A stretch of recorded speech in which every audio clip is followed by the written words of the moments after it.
Hola, en este video vamos a repasar algunas de las dudas que han planteado con respecto a la última unidad, la unidad 14, donde hicimos consultas espaciales, más que nada en vectores.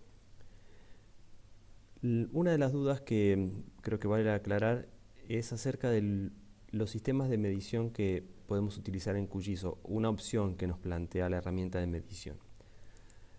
Cuando seleccionamos la herramienta, por ejemplo, para medir líneas, nos da la opción cartesiano o elipsoidal. Si tenemos seleccionado elipsoidal, la medición de distancias se hace considerando la curvatura de la Tierra, mientras que si seleccionamos cartesiano, se hace de acuerdo a la proyección de forma plana, por lo cual, a menos que sepamos que estamos en un área donde la proyección presenta muy poca distorsión, es posible que este sistema cartesiano presente algún error. Por lo tanto, en general sería recomendable usar elipsoidal. Si por ejemplo seleccionamos dos puntos, en elipsoidal me indica que son 38.500 metros. Si selecciono cartesiano, hay una diferencia bastante importante. Esto es debido a las distorsiones que tiene la proyección. Por lo tanto, en general, esta es la opción más recomendable.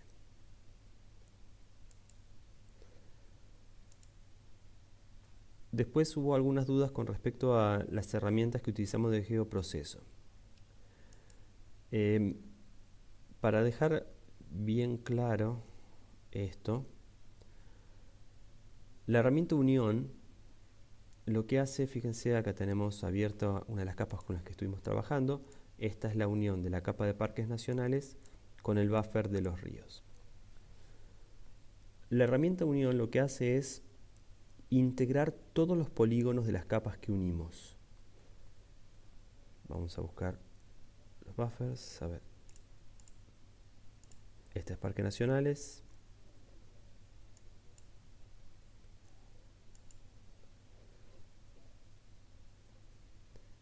Bueno, y ese es el buffer de los ríos. Hay un problemita de visualización por la escala. Entonces la herramienta Unión lo que hace es juntar absolutamente todos los polígonos. Donde hace falta, crea polígonos nuevos. Por ejemplo, esto, que en el buffer de ríos es un solo polígono, como es atravesado por polígonos en la capa de parques nacionales, al generar la unión, esta sección queda dividida en polígonos diferentes. La tabla de atributos para la unión combina todos los campos de las dos capas que unimos. Solo que, como hay zonas donde solamente había datos o solamente había objetos espaciales para una de las capas, las columnas de la otra capa que unimos en esos lugares queda vacía con estos null, que quiere decir que no hay datos.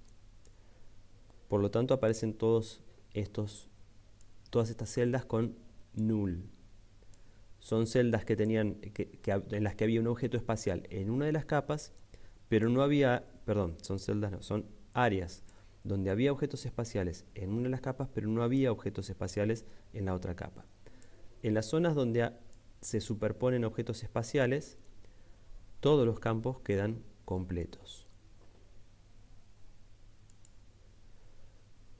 Con respecto a las herramientas de intersección y cortar, cuando vamos acá al menú de geoproceso vemos que tenemos unos iconos que nos indican más o menos qué es lo que hace cada herramienta.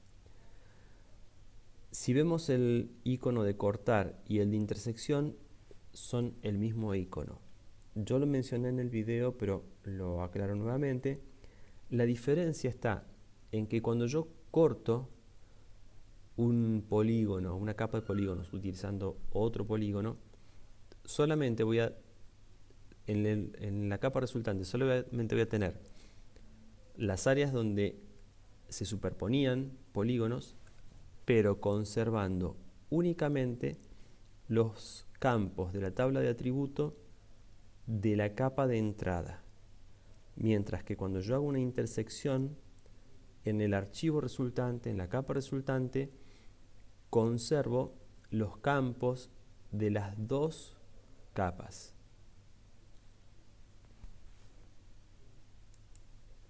Para que veamos esto por ahí un poco más fácilmente, se me ocurrió generar dos polígonos que se superponen. En este caso no hay tablas de atributo, así que no vamos a trabajar con las tablas de atributo, pero para que veamos el efecto, ¿sí? Entonces, este es un polígono y ese es el otro. Entonces, si por ejemplo hago unión,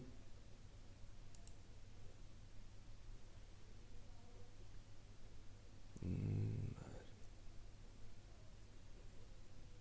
este es uno,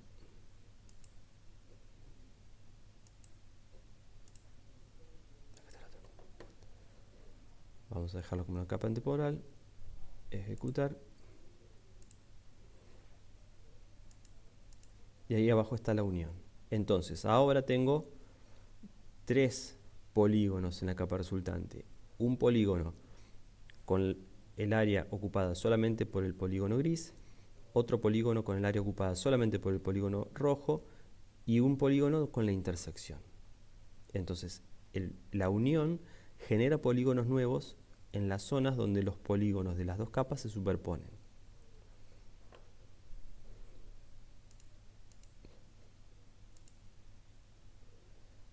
Si hago, por ejemplo, la diferencia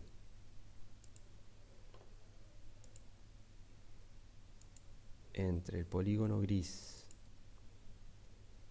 y el polígono rojo,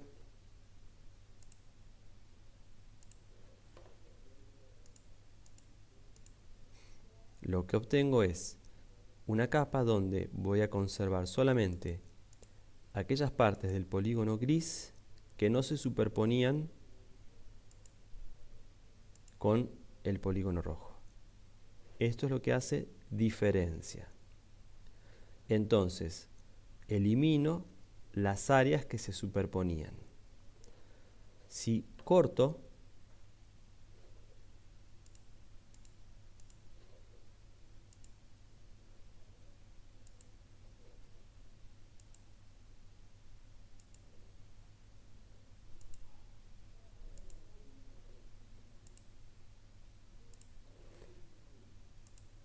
al revés, lo que voy a obtener son las áreas del polígono gris que se superponen con el polígono rojo.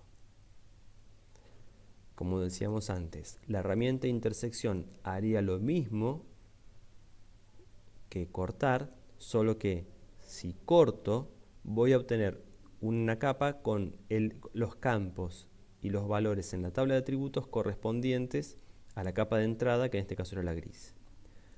En cambio, con intersección voy a obtener un objeto con campos en la tabla de atributos y valores correspondientes a las dos capas para las cuales hice la intersección.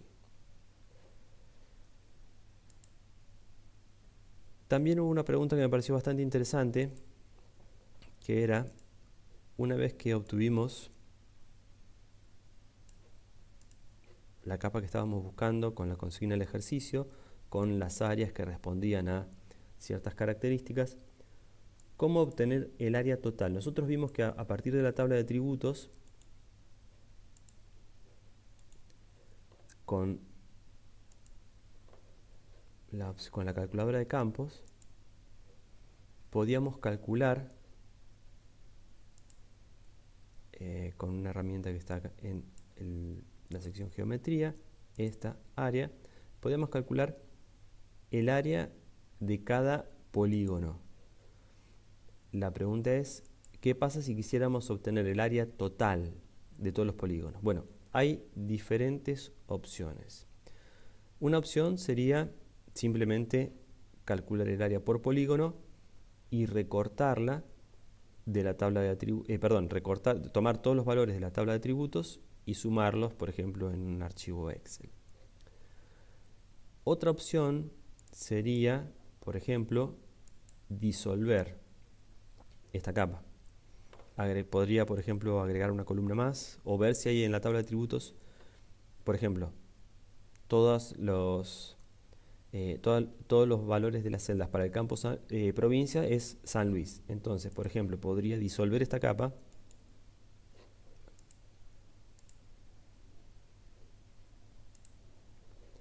de acuerdo al campo San Luis, entonces, o sin poner ningún campo, perdón, también, sin dejar ningún campo. Podría disolver la capa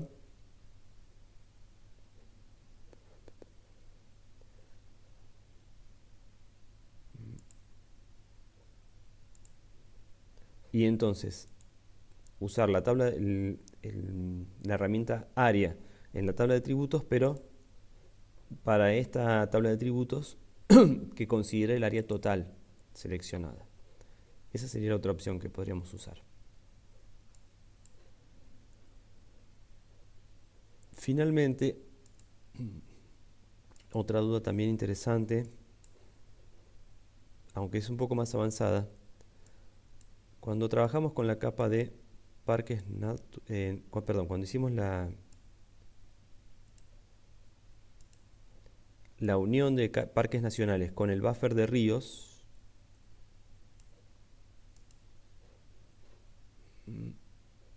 acá, no,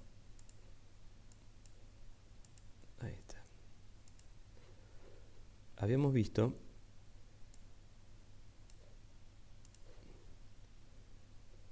que quedaban algunos, al disolver esto, a ver si es esto,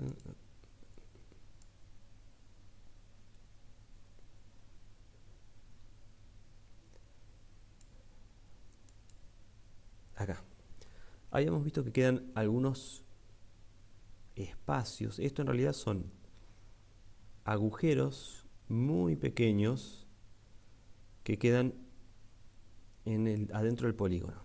Suelen ser una molestia porque algunos módulos tienen problemas para procesar esto. Hay algunas herramientas esto ya sería un error de geometría. Hay varias opciones. Uno es trabajar con la topología y poner como una regla donde no pueda haber agujeros dentro de los polígonos. Eso es bastante avanzado. Otra opción sería bajar algún complemento que haga una corrección geométrica. Pero si no son muchos los polígonos que observo así, una forma de limpiarlos sería editándolos manualmente, para lo cual hay que activar la edición, y con esta herramienta, la herramienta de vértices, donde veo todos los vértices de todos los polígonos. Entonces acá simplemente manualmente voy eliminando los vértices de estos agujeritos y van desapareciendo. Es engorroso, pero bueno, es efectivo.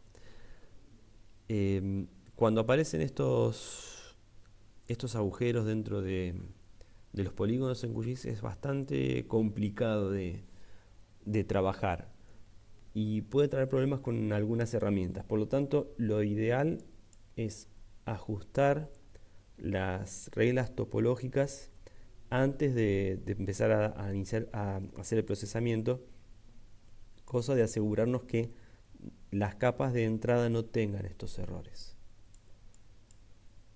Y de esa forma sabemos que durante el proceso vamos a evitar que nos surjan cuestiones de este tipo. Cuando trabajamos en pequeñas áreas es algo que se corrige manualmente, no es un problema. Pero si por ejemplo trabajáramos a nivel nacional, el volumen de errores de este tipo puede ser muy grande y puede ser muy difícil de corregir. Eso se evita con un adecuado seteo de las reglas topológicas para evitar desde entrada la presencia de ese tipo de errores. Vamos a ver ahora el formulario, el cuestionario que tenían para esta unidad, por si quedó alguna duda.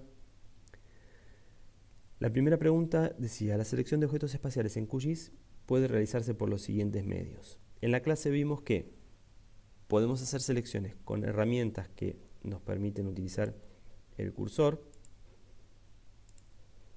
que son estas que están acá. Puedo ir seleccionando objetos directamente, ¿sí?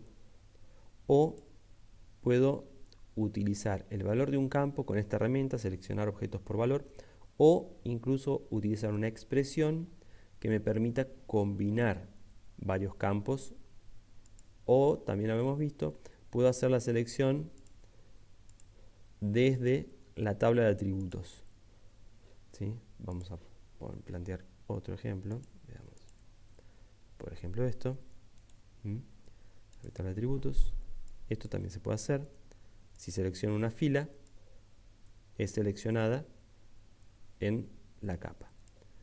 Entonces, puedo hacer selecciones con el cursor directamente o a través de los valores en la tabla de atributos, con un campo o combinando varios campos. Por lo tanto, la opción correcta era la B, que justamente dice que la selección se puede hacer por localización espacial mediante el mouse o por el valor de atributos de un campo o a través de una expresión que combine varios campos. La siguiente pregunta decía: al unir dos capas vectoriales mediante la herramienta unión, se borran los límites interiores de los polígonos. Esto habíamos visto que es lo que pasa cuando hacemos disolver. Lo vimos también recién en el ejemplo. ¿Sí?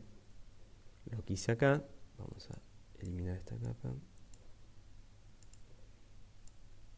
Entonces, tengo esta capa. Cuando hago disolver, lo que hago es eliminar los límites internos de los polígonos. Disolver es la herramienta que hace esto, no unión. Esta opción es falsa. La siguiente opción dice: se descartan todas las áreas que no son cubiertas por polígonos en las dos capas simultáneamente. Como decíamos recién, no, justamente el resultado de la herramienta unión conserva todos los polígonos, incluso aquellos que están solamente en una capa, o sea, que cubren una capa, una región en una capa y no en la otra. La siguiente opción dice: se conservan los límites de todos los polígonos, por lo que se crean nuevos objetos en las intersecciones entre polígonos. Es exactamente lo que vimos recién con el ejemplito de estos dos polígonos y la unión, donde se ve claramente que unimos dos capas con un polígono a cada una y el resultado tiene 3 polígonos, porque hay una zona que corresponde a una capa, otra zona que corresponde a la otra capa y una zona que corresponde a la intersección de las dos capas. Por lo tanto, la opción correcta era la 3. La cuarta opción dice: los polígonos de la capa de superposición quedan encima de los polígonos de la capa de entrada. Esto es falso, no quedan los polígonos como un polígono tapando al otro. Eso puede pasar que al trabajar tengamos un polígono que se superpone con otro en la misma capa, y eso suele generar errores y no es deseable. Cuando eso pasa es necesario corregirlo, porque hay módulos que tienen problemas para procesar polígonos cuando pasa eso. Finalmente, la última pregunta: para obtener las áreas en las que los polígonos de dos capas se superponen conservando los atributos de las dos capas, debemos usar la herramienta. Bueno, como decíamos recién, las herramientas que nos permiten extraer las áreas donde los polígonos de dos capas se superponen son cortar e intersección. La diferencia es que cortar solamente conserva los valores de la tabla de atributos y los campos de la tabla de atributos para la capa de entrada, mientras que intersección conserva los campos y valores de la tabla de atributos de las dos capas. O sea, con la herramienta cortar, yo tengo una capa de entrada que es la que me interesa y voy a descartar áreas utilizando otro polígono. Pero a mí me interesa mi capa de entrada. En la herramienta intersección, a mí lo que me interesa es el cruce entre las dos capas. Por lo tanto, me interesa la información que presentan las dos capas, la capa de entrada y la capa de superposición. En este caso, como queremos, dice, conservando los atributos de las dos capas, la herramienta que necesitaríamos usar es intersección. Bueno, ha habido algunas dudas más que no hacen por ahí al contenido de la unidad, por lo tanto las vamos a contestar por mail. Si les van surgiendo algunas otras dudas más, nos pueden escribir por mail también. Bueno, esto ha sido todo. Hasta luego.